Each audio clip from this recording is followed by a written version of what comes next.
Good afternoon. Welcome everybody to the Center for Strategic and International Studies. And my name is Johanna Mendelson-Foreman. I'm a senior associate at the center, and this is part of a series that we are pleased to bring you on smart power based on a CSIS commission on smart power. The report many of you have seen, but if you haven't, it's available on the CSIS website.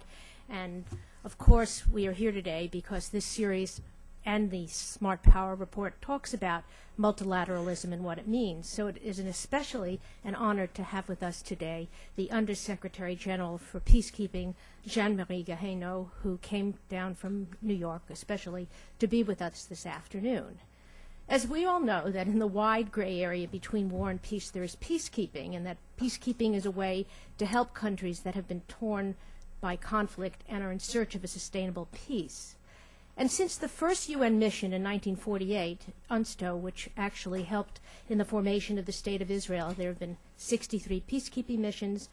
Today there are 17 missions around the world, of which 20 are peace operations. There are close to 100,000 military personnel, uniformed personnel. The cost of these operations in 2008 is close to $7 billion.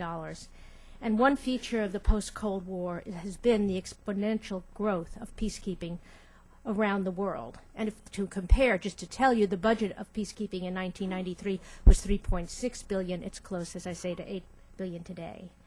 The CSIS Commission on Smart Power noted that peacekeeping was one of the 4 areas in which the United Nations could help promote the global good and thus have a multiplier effect on our own security. And in fact, the UN peacekeeping deployments are the second largest security provider after the United States in the year 2008. But of course, smart power also recognizes that the United States recognizes the important contribution of the UN and its ability to reach out to conflict countries and to help stabilize failing states and to ensure our own security. And in spite of this, the U.S. support for this vital function and our financial commitments often fall short. And that's the dilemma we face today, and a dilemma which we hope that Undersecretary Henno is going to address in remarks that he has for us. After his remarks, we will take questions, and unfortunately we'll have to terminate the session at 2:15. Thank you.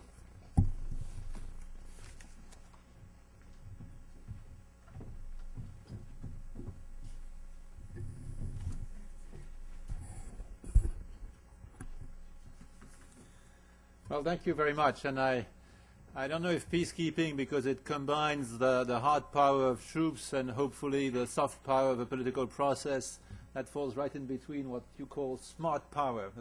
We try to be smart. We are not always smart, but at least the whole idea is certainly to orchestrate the use of military force with the resources of economic development and with the strategy of a political process. That's at the heart of modern peacekeeping. You mentioned the figures, the enormous growth that we have witnessed in the last few years. I arrived at the time when the Brahimi panel report had just been issued, and indeed peacekeeping was then a fraction of what it is today. Why that? Possibly a growing awareness that if we do not attend to a number of conflicts that undermine states, a vacuum can develop that is not only a humanitarian challenge, that can become a strategic threat. And certainly what happened in Afghanistan at the time of the Taliban is an illustration of that. And so the greater commitment of the international community to peacekeeping in the last 8 years shows that there's a greater recognition that there can be countries that nobody has heard of in Europe or in the United States, but that cannot be ignored for reasons of moral principles and for reasons of strategic interest. And indeed, when I look at where we are in a number of countries and where we were some years ago, I think that there has been real progress on a number of fronts. When you look at where most of West Africa was in 2000 and where it is now, it's much better. Sierra Leone had been destroyed by a vicious rebellion. Liberia had been destroyed by years of conflict. In those two places, certainly it looks better. And Côte d'Ivoire, after a very difficult moment, is in the midst of a political process that hopefully will help turn the page of conflict. When I look at the Great Lakes, I also see, although it's extremely fragile, I also see real progress. The Democratic Republic of the Congo, a few years ago, you couldn't go from east to west, west to east. It was a divided country. Today, you can travel all around the country. At the same time, there's still a lot of violence in the Kivus. There are still a very dangerous situation in a number of parts of the Democratic Republic of the Congo. But certainly, after elections that everybody recognized as free and fair in one of the biggest countries of Africa, I mean, that's a sea change compared to what the Democratic Republic of the Congo was in 1999. And likewise for Burundi, with all the fragility. And I like to say that you can judge a peacekeeping success only 10, 15 years later. You can say now with confidence that Namibia, Mozambique, Salvador, Cambodia, they were a real success. 10 years from now, we'll be able to judge with a measure of certainty where we have succeeded, where we haven't. So there has been some success, and there has been a rebirth of peacekeeping after a period where the conventional wisdom that UN peacekeeping was essentially over, after the disasters of the 90s, after Yugoslavia, after Somalia, after Rwanda. The conventional wisdom was there will be regional organization, possibly doing peacekeeping, but with the United Nations it's over. Why did it turn out to be different? Probably because of some comparative advantages that the United Nations has. The most obvious one is the issue of legitimacy. And I am not talking here as a kind of a stickler to international law. I'm talking here as an observer of conflicts. It's very difficult in any country to accept the presence of foreigners. Nobody wants foreigners to interfere with one's own affairs. Nobody is happy if there's a sense that any national agenda could interfere with the future of a country.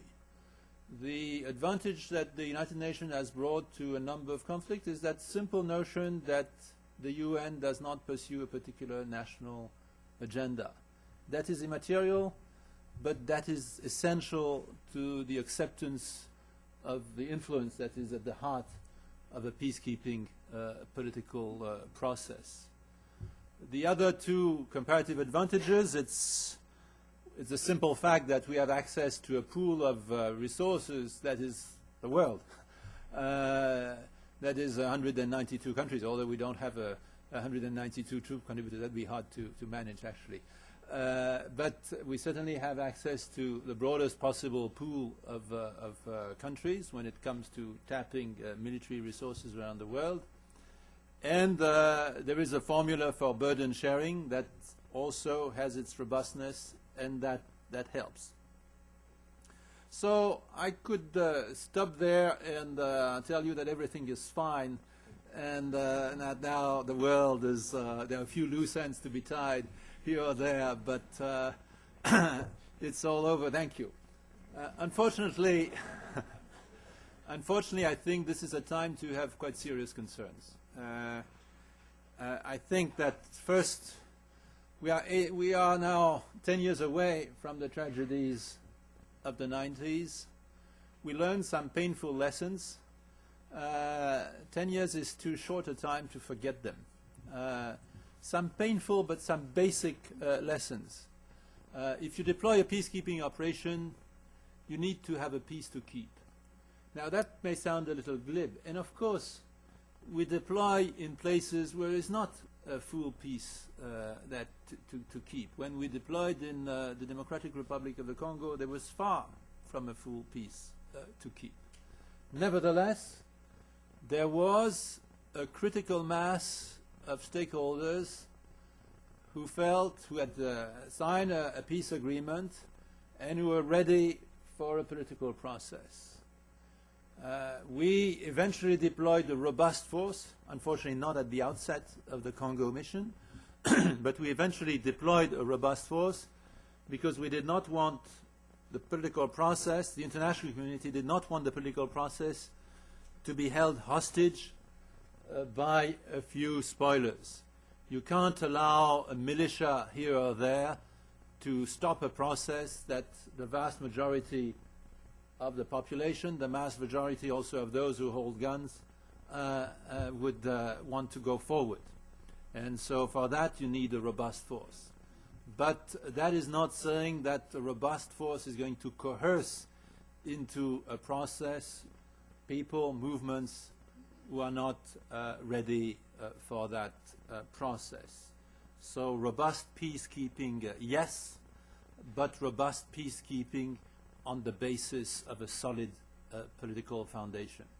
That's what we learned the hard way in Yugoslavia. If you throw peacekeepers in the middle of a war, you are courting real trouble. And that's why we learned from those 90s, from those tragedies of the 90s, the importance of having clear, credible, and achievable mandates. You can fudge an issue in a resolution of the Security Council when the resources of the 6 official languages of the UN are great. In English, French, Chinese, Arabic, Spanish, you can be wonderful, but on the ground, and Russian, you can do a lot of clever things. But when it comes to the mission of a military force, when it comes to a political strategy on the ground, acting on the basis of the fudge doesn't work. It doesn't work for the military, who want to know what their mission is. It doesn't work for a political strategy. If you don't know where you want to go, you will not go anywhere. And so this need for clarity is essential. The third lesson I think we learned from the 90s is the importance of cohesive political support of the membership. And that's linked to the previous point in a way, because there is a fudge when there is disagreement among the key stakeholders. You can have clarity if there is agreement. And what we see is that in a post-conflict situation, if the parties to the conflict have a sense that different components of the international community are pulling in different directions, they will exploit it. They will use it. And so you're going to be at a very serious disadvantage. And so the cohesiveness of the international community in its strategy for addressing a post-conflict situation is essential. As is essential the consent and the cooperation of the key parties. And in a way, I'm saying in different ways always the same thing. That is, a peacekeeping operation, it is there not to substitute for the absence of a political process. It is there to support a political process. And a political process is not something that can be coerced. A political process comes from the strategic choice made by the parties that it is in their best interest to have a third party, the United Nations, come to their help. Of course, they won't be agreed at all time on all things with the peacekeeping mission. And that's natural, because we will push, and we need to push. But if they disagree at all times, or if they're reluctant at all times, we have a problem.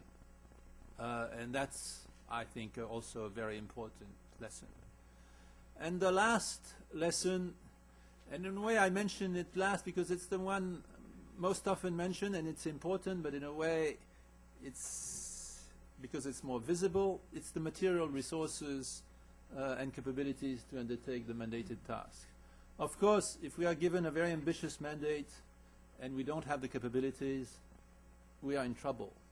But I mention it last because the political context in which those resources are provided matters even more. Today, we have challenges on all those fronts. I'll start with what I just mentioned, the material resources. The international community is stretched, not just the United Nations. We know that I know the discussion in the United States on the challenges to the U.S. armed forces. We see the challenges in Europe. We see the challenges of the African Union. The gist of it is that peacekeeping is a labor-intensive activity. Yes, high-tech can help, drones can help, all sorts of things can help. But at the end of the day, you need to have a visible presence on the ground. You can't do peacekeeping with virtual presence. You have to have real persons patrolling in remote places. And so numbers do matter. And today, when you look at the whole of peacekeeping, you see that basically those resources are not quite there. And I've started with numbers, but the capacities are also missing. The whole international community, for instance, does not have the enablers it needs. It took a long time for NATO to find the helicopters it needed in Afghanistan. We haven't found the helicopters we need in Darfur. We are missing critical capabilities. And the governance arrangements of the United Nations, I said our comparative advantage is the universal pool of resources. That is a strong advantage. A disadvantage we have is that the governance arrangements of the United Nations, in a way, create a disconnect between those who decide, those who pay, those who take the risk. And that's a challenge that we face today at a high level of peacekeeping activity. Let me be clear. Those who pay, they are essentially the United States, which pays 27% of the bill. There's the European Union member states, which pay roughly 40% of the bill. And there is Japan, which pays roughly 20% of the bill. Add all of that, you come to 87% of the bill for that group of countries. That's a lot. That means the rest of the world pays roughly 13% of the bill. So great concentration on a small number of countries for those who pay. Those who provide the troops, they are largely South Asia and some African countries and some Latin Americans, essentially in Haiti. There were almost no Europeans until the deployment of the reinforced UNIFIL in Lebanon. So there is a great concentration on a small number of countries. And so those who take the risk for more and more challenging mandates are not those necessarily who pay, and they're not certainly those who take the decision. Those who take the decision, that's the Security Council. And the overlap of the Security Council with those who pay is partial, with Japan and Germany not in the Council presently. And with those who take the risks, also very partial, with South Asia essentially absent for the moment of the Security Council, certainly not permanent members. So that's a weakness at a time when the international community, when the United Nations is asked to do so much. By stressing those challenges of the governance arrangement, in a way I'm transitioning to what is, for me, one of the most, maybe the most critical challenge, the political challenge, the degree of support that peace operations need if they want to be successful. I said earlier that there's a tendency to focus on the material resources. The political fuel is as important, is actually even more important than the material resource. I mean, they're both essential. But the challenge that we face today, as you noted, 20 missions, if we include the peace operations that are under the responsibility of the Department of Peacekeeping operations and the peacekeeping operation in the traditional sense. 20 operations, 20 different conflicts. Is there enough political will to address today by a limited number of countries, those 15 countries which are sitting on the Security Council, especially and the 5 permanent members among those 15? Is there the will to address those 20 political situations, those 20 political processes? Maybe there would be the will, but there's not the time. Because there's not just peacekeeping. There is non-proliferation. There is the crisis in the Middle East. I mean, there are other issues which deserve certainly a lot of attention of the international community. And I'm not one who thinks that peacekeeping is the only issue on the agenda of international security. Can the major powers focus on so many issues at once? I doubt it. I don't think it's happening today. I don't think it's feasible. And I think it's dangerous. Because again, we tend to focus on the hardware, so to speak, and ignore the software. The troops that we provide, the window of security that we open with the deployment of a peace operation, it helps control the downside of a situation. It doesn't really build the upside. The upside is the political engagement, is the development effort, is all that comes on top of the military deployment. And so it's, if you limit the downside but you don't exploit it to really build the upside, eventually you're not going to make the progress that you want to make. And that is what we are risking today. That is what we are risking today because of what I would call a political overstretch. Because also, let's be frank, there is an international community today that is much less united in its strategic goals than it was at the end of the Cold War. And there was a window that opened at the end of the Cold War that we considered as a new era. Sometimes I wonder whether it was just actually what I said, a window. There has to be, in the international community, a common sense, a sense of common purpose, if one wants to achieve such ambitious goal as helping broken countries to rebuild themselves. Is that sense of common purpose present in all the missions where we are deployed? I don't think so.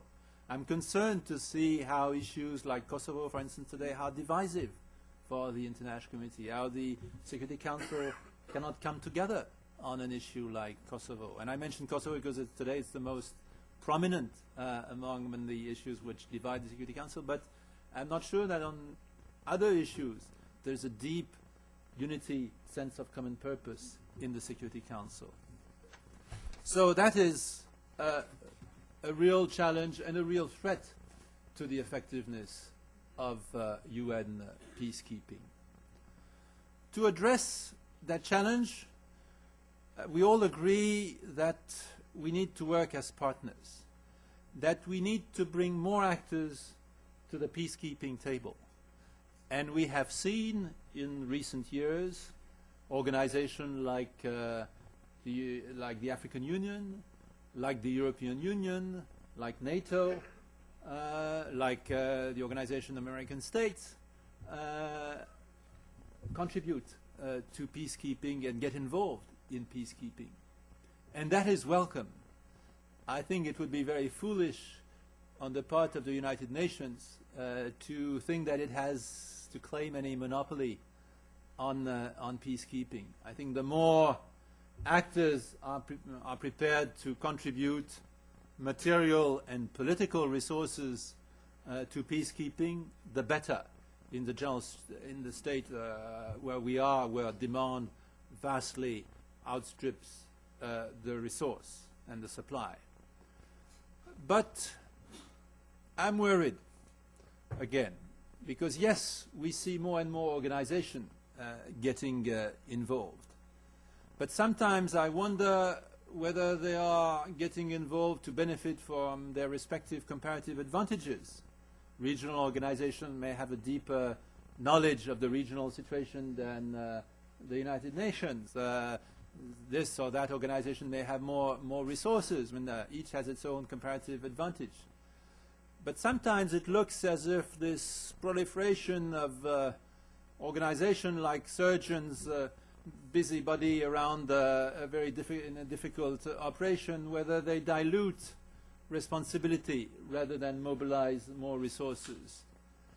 I wouldn't want the multiplication of organizations working on jointly to lead to a situation where member states, which are the ultimate providers of the real resources, the material and the political, where member states would have more organizations to hide behind rather than to really confront their responsibilities. And sometimes I wonder whether there is a risk of that. That is something very dangerous. I see time is marching on, so I'm not going to go through all the missions, not the 20, but not even the 8 where I think we face major challenges on the basis of what I've just said. I will just mention them, and maybe in the question and answer period when we can address those situations. I'm worried about the whole Horn of Africa, where we are involved in no less than 4 missions. UNAMID in Darfur, UNMISS in Sudan, I mean to address the north-south issue in Sudan, so 2 missions in Sudan. We have UNMI, Ethiopia, Eritrea, and we have MINURCAT in Chad. I'm worried for the Horn of Africa because I think there, I mean, there's a foundation of the comprehensive peace agreement in Sudan. There's a foundation of the agreement that was reached between Ethiopia and Eritrea in Algiers in 2000. But agreements need to be nurtured and implemented and move forward, and there are risks there. And when I look at the whole continent of Africa, as I said, I think there's been real progress in West Africa. I think there is some progress in Central Africa and the Great Lakes. I have some concerns on the Horn of Africa. And I have concerns in 4 other missions. Of course, Afghanistan, where there is a general recognition that there has to be a new beginning, a renewed effort, a renewed commitment of the international community. I have concerns in Lebanon, because UNIFIL is doing a fine job, but and it's a traditional mission where the military deployment is separate from the political process.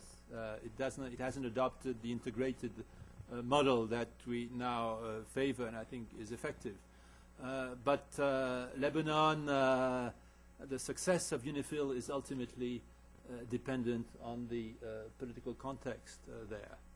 And of course, I mentioned Kosovo and the Democratic Republic of the Congo. That's the 8th I would mention, where we have made real progress, but nothing is completely irreversible.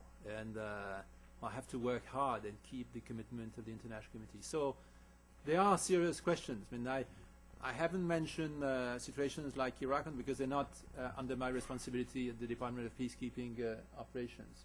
But for those 20 missions which are directly under the responsibility of the Department of Peacekeeping operations, 8 flashpoints are at least 5 too many.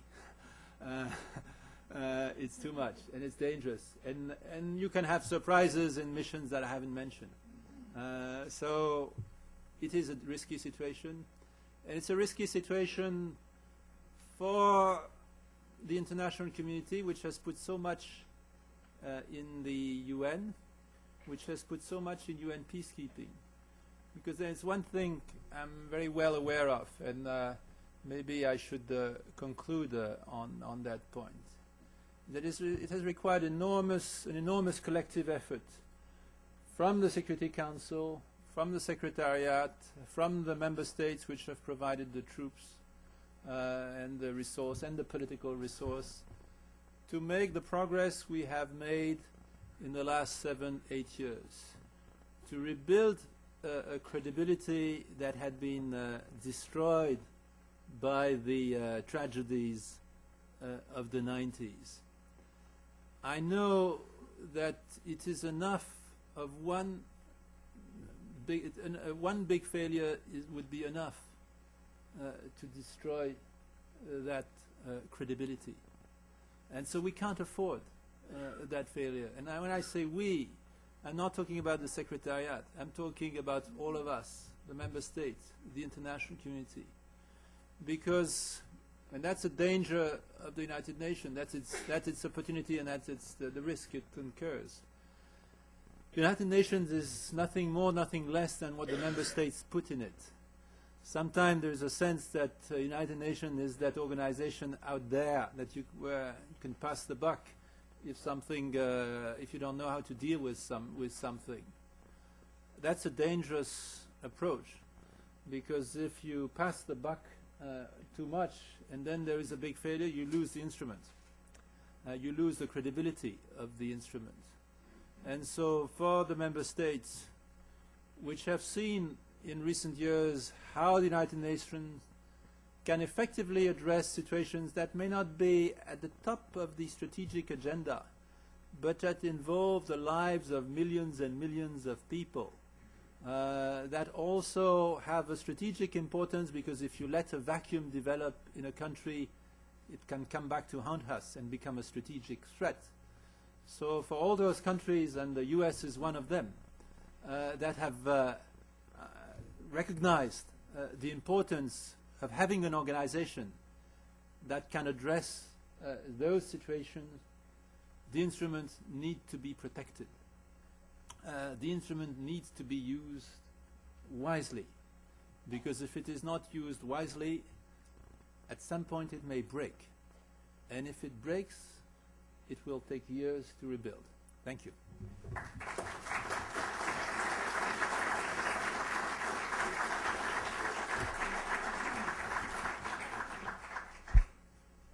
Would you like to have a seat? Yep. And turn on your mic? Well, first, let me thank you on behalf of all of us for that wonderful presentation about not only the 8 years of progress, which you had a great deal to do with, but also the types of missions that will continue to plague the UN and the international community because of their difficulty and because of the absence of roadmaps that we have to solve them. But let me just put you in the prerogative, my prerogative of the chair, in a little bit of a position. You've been at the UN for 8 years, having done a really wonderful job in bringing peace operation forward. What would be the piece of advice you would leave for your successor in how to make this very important tool, not only for U.S. power, but for all the nations of the UN, even more effective? And what would there be one particular type of reform that you would like to see that has yet not been achieved, but would make the difference in ending the fragility of this most important operation? Well, it's peacekeeping. It's a continuous work in progress. I think we need to further strengthen our military component on the one hand, and there are ideas on the table to do precisely that. I think, on the other hand, we need to maximize what I think is one critical comparative advantage of the United Nations is the integration.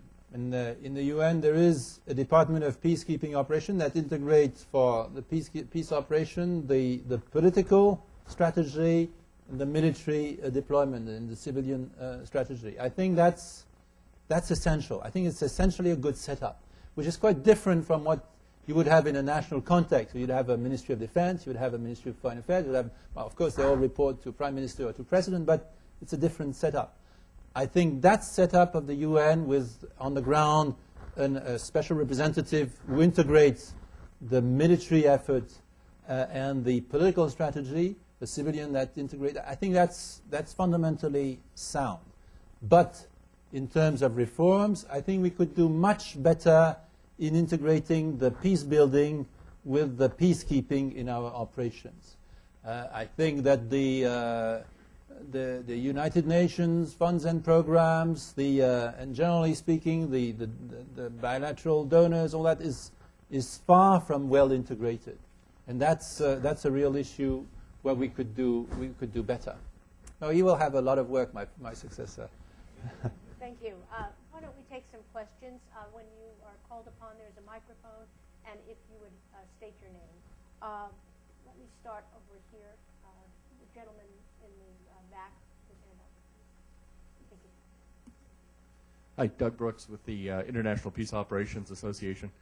My question is, Canada used to provide a lot of the sort of Western peacekeepers that did participate in peacekeeping operations, and they've sort of got busy in Afghanistan, so they don't put as many troops in the field. Is there any other Western nation that is putting troops in the field to do peacekeeping operations, or do you see any on the horizon? Do you see the Germans, who have a fairly large Western military, participating more in peace operations, and you see more of them on the horizon? Well, I mean, there was a significant change when UNIFIL, when our mission in Lebanon deployed, with a significant contingent from a number of European countries like Italy, Spain, France, Poland. There was a series of European countries that deployed with blue helmets in Lebanon. Actually, Germany got involved on the naval side in Lebanon, in the naval task force that we have under UN command in Lebanon. But European boots on the ground in Africa under the UN flag, we are not quite there yet.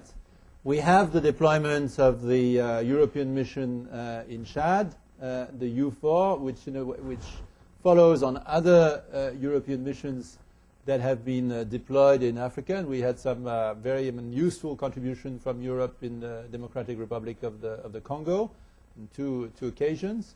I hope that down the road we will see more Europeans under the UN flag, because it would not be politically a healthy situation if systematically some countries deploy under one flag but don't deploy under the UN flag. I mean, we have seen European countries like Ireland, like Sweden, eager to deploy on the UN flag, and they have done it on several occasions. I think we need to see more of that, and the strengthening of our military structures may be a way to facilitate that. At the same time, I don't think that as we do that, we should completely emulate the military structures that the EU has developed or that NATO has developed, because I'm not sure that they're always attuned to what is needed for a peacekeeping operation. Thank you. We'll go to the middle section here. Gentlemen. Yes. Yes, sir. Marcus Quinn, I'm with the State Department, the Office for Reconstruction and Stabilization. Of the really problematic missions that you mentioned, I was really struck by UNAMID in Darfur, and I was looking at the factors again that you had said were particularly challenging. And there it seems to me you have a combination. You obviously have problems with the material resources. I think there's probably a question with the political will of the international community, and finally the issue of dealing with the regime in Sudan. And I'd be curious in your thoughts. I mean, as you look at UNAMIS, which seems particularly fragile and problematic right now, how you evaluate those factors and what you see as possible sort of steps forward in providing the sort of robust presence on the ground that's needed in Darfur. Well, I think in UNAMID it's a good illustration of the need both to have the material resources but also not to ignore the politics of the mission. in some ways, a single-minded focus on the deployment of the force would miss the central point. Yes, we have great difficulties deploying the mission for a variety of reasons. Troop contributors are not rushing to Darfur, and the troop contributors that have been selected for the mission do not have the self-sustainment capabilities that, for instance, the European troops that deployed in Lebanon very quickly have. And so that inevitably delays the deployment, plus the well-known issues that we are missing some critical capabilities. So there are all the material issues of the deployment, but there is the more fundamental issue is what peace is there to keep. What is the agreement? There was a great effort with the Darfur peace agreement. Unfortunately, that Darfur peace agreement does not have the broad-based support that people who supported the signature of that agreement expected it would have. And so today, there's a big question on whether a solid political base for a peace in Darfur can be developed. And that requires efforts on many fronts, frankly. The government of Sudan to have a unified view between the National Congress Party, the SPLM, Mini Minawi, and SLA, and on the rebel fronts, where we see increased fragmentation. And so the commitment to a political process is uncertain. We have seen offensive of the rebels. We have seen offensives of the government of Sudan. We have seen a high tempo of military activities in Darfur. It is not a good context to deploy a peacekeeping operation. And so I think for the international community, if one wants to make progress in Darfur, there has to be a solid understanding by all the parties that a political process is their best option. It's not just one option among a range of tools that they can use to pursue their goals. How does the international community convey that message to all the actors in Darfur? Well, that requires a united international community. So in a way, Darfur encapsulates most of the challenges that I have described in my opening remarks. Okay, let me go to this side. Gentlemen, put your hand up in the middle. Yes, sir. My name is Amir Osman. I'm with Save Darfur Coalition. Just following on what you have mentioned, what would be the implication of the failure to deploy a UNIMID on the region, the Horn of Africa region, and the rest of Sudan? Well, when I say I'm worried about the Horn of Africa, what I mean is that I think in the absence of resolution of the conflicts that we see in the Horn, eventually it's the control of recognized, legitimate authorities that is challenged. So the consequences of absence of progress in the deployment, combined with the absence of progress in the political process, because I always come back to that, means that the situation might become more and more difficult, and in a way more and more intractable, which means more suffering for the people, and which means more difficult to find a solution, a political solution. That's what we have seen in Somalia, where now, for a long period of time, there has been a very impossibility to reach an agreement where that would commit all those who hold guns. And the main victims of that situation have been indeed the people of Somalia.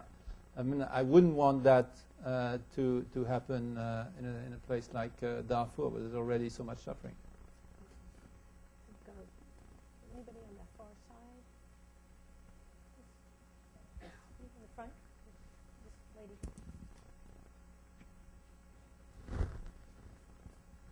Rima Mari, Would you agree that the political context that peacekeeping operations operate in the Middle East are more challenging than other parts of the world, especially given that the U.S. fits so much of the bill, and perhaps the UN is losing its comparative advantage in the sense that it is seen as a tool for implementing U.S. objectives in the region? To what extent would you agree with this statement? And do you think that it is by coincidence that the Lebanese that the UNIFIL forces ended up having Europeans, perhaps to counterbalance the influence of the U.S. in that part of the region? Well, what I would say is that the UN has the greatest chance of success when the major powers of the world are interested, but at the same time when it's not a fundamental strategic interest, so that there is no polarization and a real consensus can be built. The challenge of the Middle East is that indeed it's a very polarized situation where it's much harder to build that consensus. And in the Middle East, as in any mission, if there is not, as I was saying in my opening remarks, if there is not a solid common strategy, then there is a danger. The Europeans got involved in Lebanon. Well, of course, when they saw that as part, the Middle East is right next door to Europe. There is a great sense, I think, of urgency in Europe that deterioration of the situation in the Middle East is extremely dangerous for fundamental European interests. So I think there is when it is a positive decision to have that involvement of Europe. I think now what is essential is to recognize that deploying troops opens a window, but that there has to be then a political process that takes advantage of the window that has been opened. Otherwise, the situation can become quite dangerous.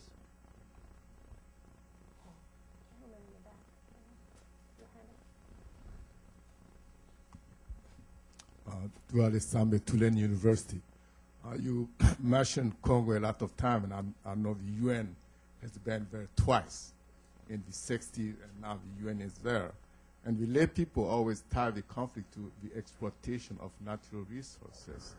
You talk about the military and the political, but I didn't hear you talking about the setting some transparency in the exploitation of natural resources as part of the peacekeeping.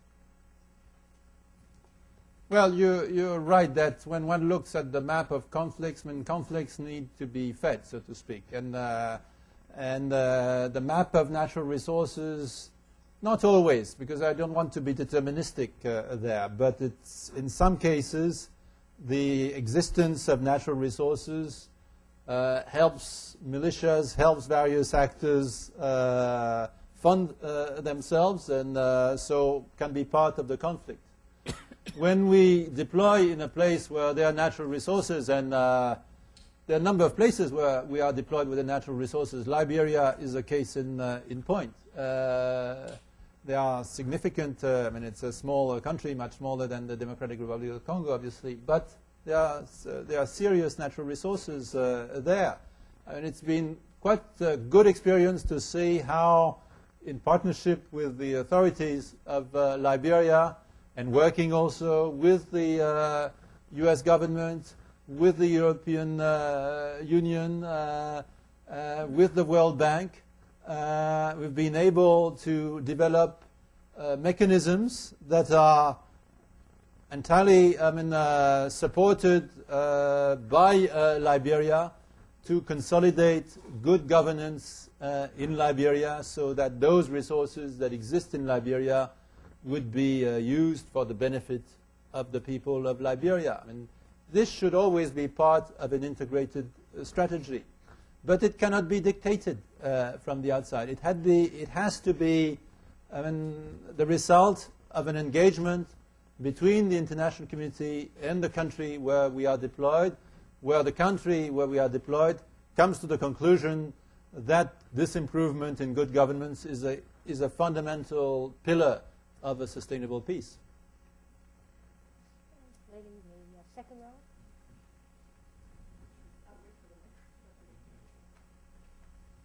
Thank you very much. My name is Mindy Reiser from the United Nations Association of the National Capital Area, and my question has to do with civilian engagement in the peacekeeping missions.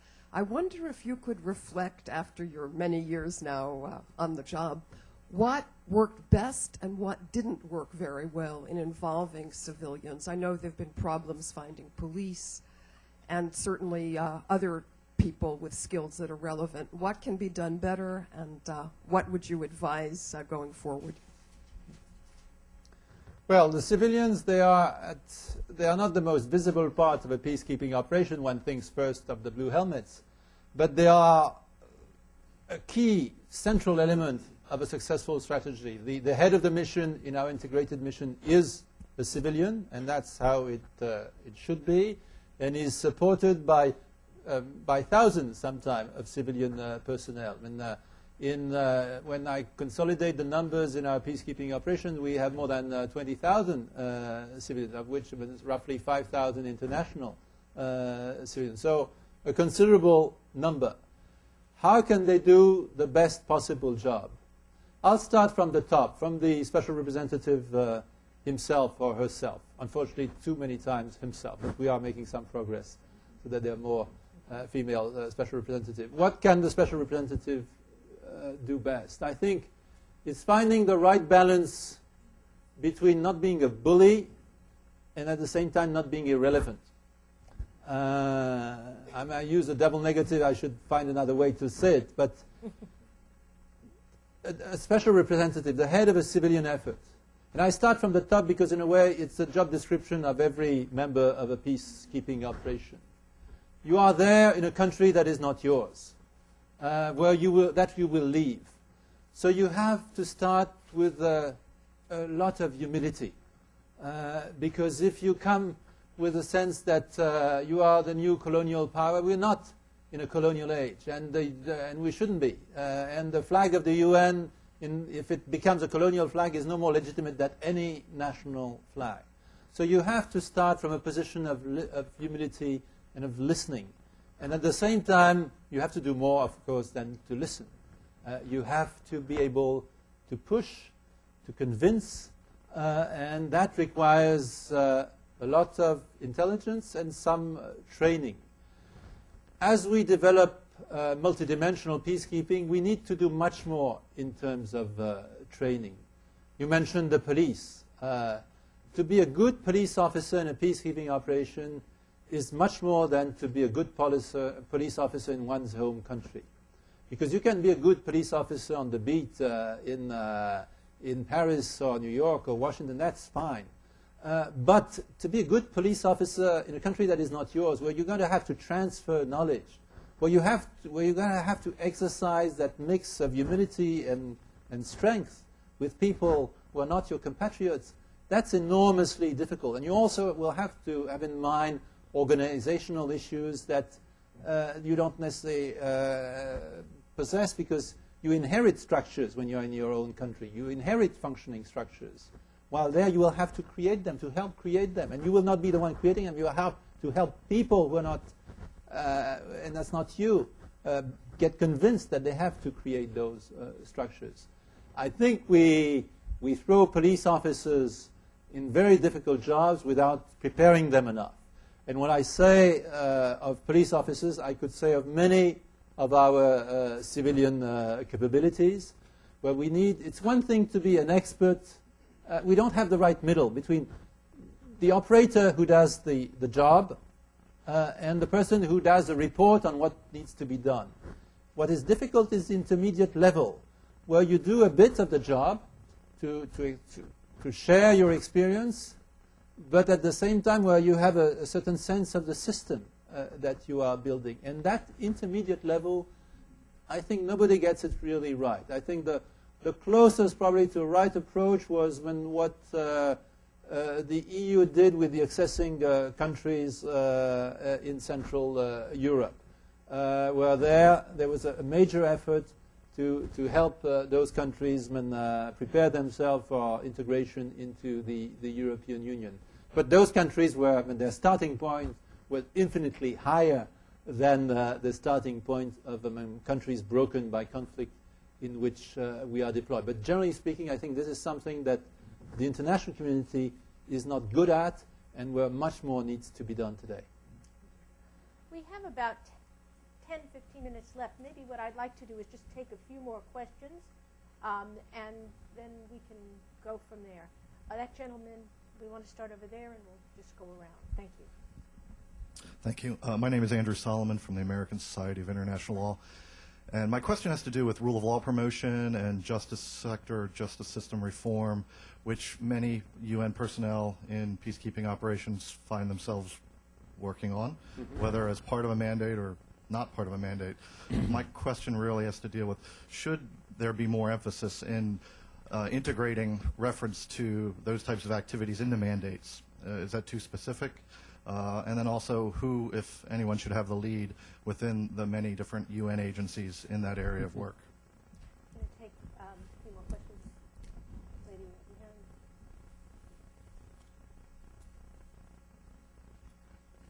behind. Abram Bam with Voice of America. UN peacekeeping forces are in Cyprus for a long time now, and I was wondering, how do you see the future of the peacekeeping force in Cyprus? And do you think they're still needed there? And do you think should there be a time limit to peacekeeping forces operations in general? Okay. Pat? Patricia Fagan, Georgetown University. One of the debates among people who follow peacekeeping operations is at a time, what is the correct time frame for peacekeeping operation? How long is it long enough? When is it there too long? Obviously, resources are a key element there.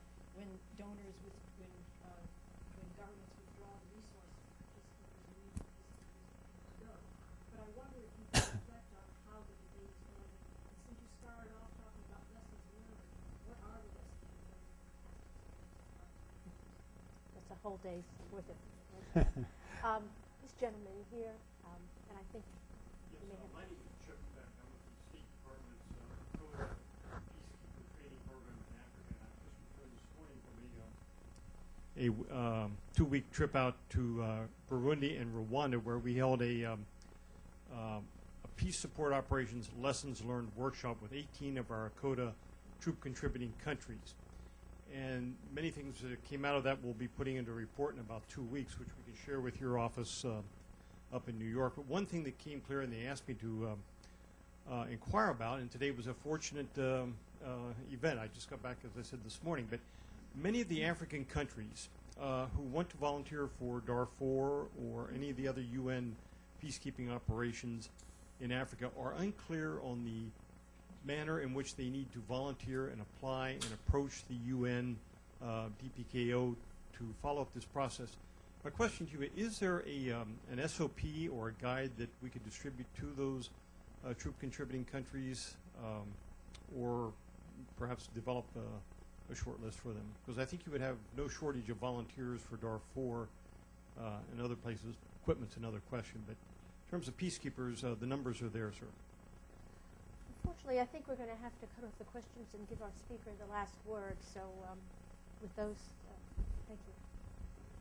Yeah, first question on the rule of law. I mean, if there's something we have learned, I think, from the past experience, is the importance of integrating our effort on security, in particular police, in a broader context. If you train police officers but there is no judiciary, there is no corrections, it doesn't make sense. And so you do need an integrated effort there, which is not easy because, of course, I mean, the judiciary in particular, it's really at the core of the sovereignty of a state. And, for instance, in Haiti, we are working with the Haitian authorities to strengthen the judiciary, but it's a major challenge. Who should have the lead on that? I think it's what is important is to mobilize resources, because frankly, often I see discussions on who should do what strikes me is that basically there's not enough resource. And it's basically people are fighting for what they should just try to mobilize more resources. There is a great gap between what is needed and what is available. I think it's very important to have an operational approach to it so as to be able to deploy the kind of people that I was describing when I answered the question on the police, that have that experience in the judiciary and the correction, but also have the capacity to really operationalize it in a post-conflict situation. Cyprus, well, I think hopefully we may be at a time where things could move in Cyprus. And there are two leaders who have met and in a very positive spirit. There is now hope that let's not forget that Cyprus is one of the last cities in the world, to be divided. There is hope that a crossing is going to be open there. It's a symbolic event, but it's a symbolic event which would have major, which would reverberate politically. And so Cyprus, we have been there, of course, much too long. Cyprus makes the point that a peacekeeping operation, indeed, it prevents the resumption of war, and that is priceless, because one day of war, is very costly, and in financial terms, and more importantly, in human terms. But the peacekeeping operation doesn't by itself bring peace. It brings the absence of war, but it's a halfway station. And you need then to have a political engagement to resolve the issues. Maybe today in Cyprus there is that possibility, and it should be seized upon. The time frame, which brings me to the question on time frame of peacekeeping operations. I don't think that you can have a kind of a mechanical answer to that question, because again, you see there are frozen conflicts. Cyprus was one for many years. Hopefully now it is unfreezing, and there is a real hope of movement. There are other conflicts that are frozen, like the Western Sahara conflict, for instance. Does that mean that a mission should be pulled out? Frankly, I think that even if a mission does not achieve a peace, if there is no resolution, political resolution, one should think twice before pulling out a mission and make sure that it does not increase the risk of war. But at the end of the day, it's a decision of the parties. The time frame for multidimensional missions. There, I think we have to recognize that the quick in, quick out is just unrealistic. And we have to be frank about it. And I think the Security Council, when it decides to open a mission, should be aware that, it should analyze the situation, and if it makes a commitment, should be prepared to stay the course. And that's the case in places like Haiti. That's the cases in places like the Democratic Republic of the Congo. You cannot cut and run. You have to stay the course, because in a country that has been broken, devastated, you're not going to be able to help the state rebuild the basic structures very quickly. It requires a serious, consistent effort. Now, what is the shape of the international presence? That can be and should be continuously adjusted. And as soon as possible, the military dimension of the presence should go down, because no force can remain in a country for long without being seen at some point as an occupation force. And so I think we have to be very careful of trying to get out on the military side as soon as we can, and that's where the importance of building the security sector is essential. Because there are places, if we pull out, the security sector is just not there to provide the basics of peace that are needed. So we have to focus from day one on the reform of security sector so as to be able to downsize the military presence as quickly as possible, and at the same time be ready to have a longer-term presence in other aspects of the peacekeeping effort. African countries, I think it's, the African missions at the United Nations, they know that whenever there's a peacekeeping mission, we notify all the countries of the world, actually, of what is required. We conduct briefings for those countries where we explain the details. Where I would disagree with you is that for each mission, we don't want to throw troops at a problem that do not have the training, the equipment, the self-sustainment that will allow them to face the problem.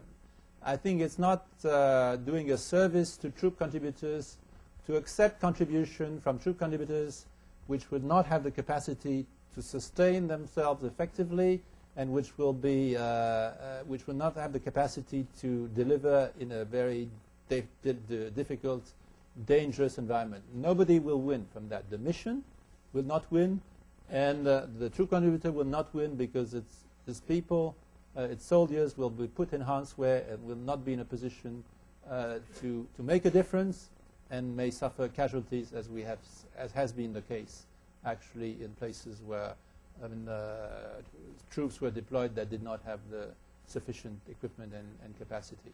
So I think our duty is to have with the troop contributors a totally honest dialogue, to tell them what the challenges are, to explain them in no unclear terms, to inspect them, that's what we do, and if we see that they do not have the capacities, then find another troop contributor.